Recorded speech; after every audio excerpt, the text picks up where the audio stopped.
Alright everyone, welcome back to another full speed impulse video. And you know what? Today we just got to own up to one of our mistakes and all that on the old 2016 Ram. Put headers on the truck because we had a broken bolt. We did that. Headers were garbage. We had to take the headers off.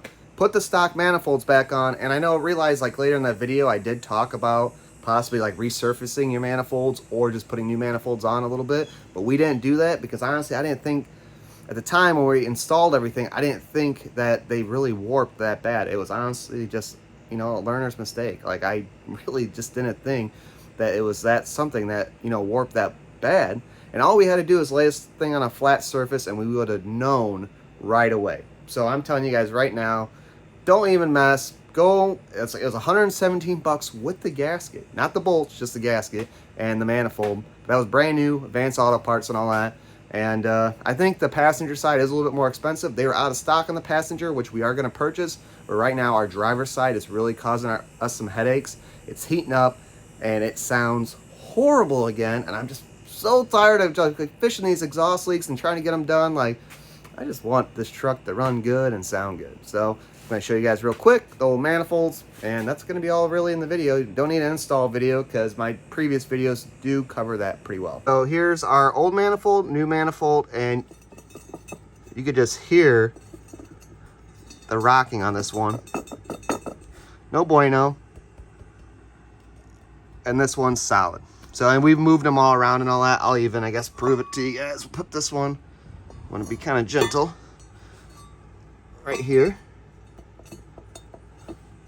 You get to hear it still. There you go. It's just a little heavy. Again, completely different area on the concrete. Solid. So, that was our mistake, guys. Kind of stinks we made it, but I'll definitely be putting a comment in the other video too, just to make sure people just go buy new ones and don't try reusing their old ones because it's just going to cause you a headache. All right, everyone, I just want to add in this little clip, making sure to tell you guys to make sure you tighten those flanges up pretty good because it could also be another spot where you can get exhaust leak from. And I think for us, because we've tightened down on it so many times now and with different, for stock manifolds, and we went to the headers, and we went back to the stock manifolds, and then we took the stock manifold off and just put on another manifold. They're probably getting a little used up, and there's no donut gasket in there or anything like that, but that's okay because we like doing upgrades.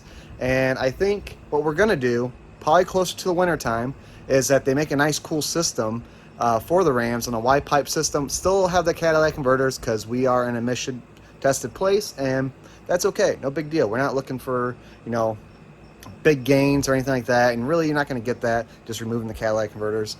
But what you will notice, if you look at your Y pipe on your stock truck right now, when those two pipes come into your collector to the one pipe, you can see the ones clamp down so much, and that's why they always say that those Y pipes are huge restrictions on these trucks, and could be also a possible reason why we didn't really see hardly any to no gains from the headers. So that will be a nice little upgrade, because the nice thing too will be the way the pipes work. It will make, they'll run further out, and it will make it to where we can run a true dual setup on this truck, which would be kind of nice. And we'll probably end up putting a muffler back on it, probably delete the cutout because the cutout's getting old, not working as well. But anyways, we'll use probably a Spintech muffler as long as they have a dual in, dual out. And that will give you hopefully that crossover that you're supposed to do to equalize back pressure and all that shenanigans. And it should sound pretty healthy. But that's what we plan on doing later on this winter and all that, is putting a fresh Y pipe on there. For now, we're going to finish up the other side, get our other passenger side manifold on. It does seem like it helped out quite a bit. So that's what we got going on.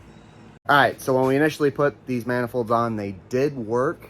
But that's only because you had a fresh gasket in there and probably might have, soaked up that, for a little bit, but you still had a gap. It still wasn't right. So it's gonna, blow past your gasket eventually and wear out once it starts heating up and all that. And that's what happened.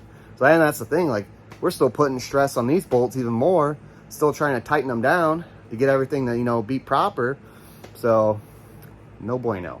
So make sure you guys use fresh bolts. We're gonna do the driver's side and passenger side. Like I said, passenger side was just out of stock. We're gonna buy one, but right now we're focusing on our driver's side for sure. That's where all the shenanigans is coming from. And we got a big trip, big Kentucky trip, guys. Make sure you follow us. We do jeeping, pit biking, all that good stuff. We do more, stuff with the trucks and all that, as far as upgrades, reviews, blah, blah, blah. So yeah. All right, but that's it for today's video, guys. I hope you enjoyed. I hope it helps you out, and good luck with whatever project you got going on. But till the next video, we'll see you later.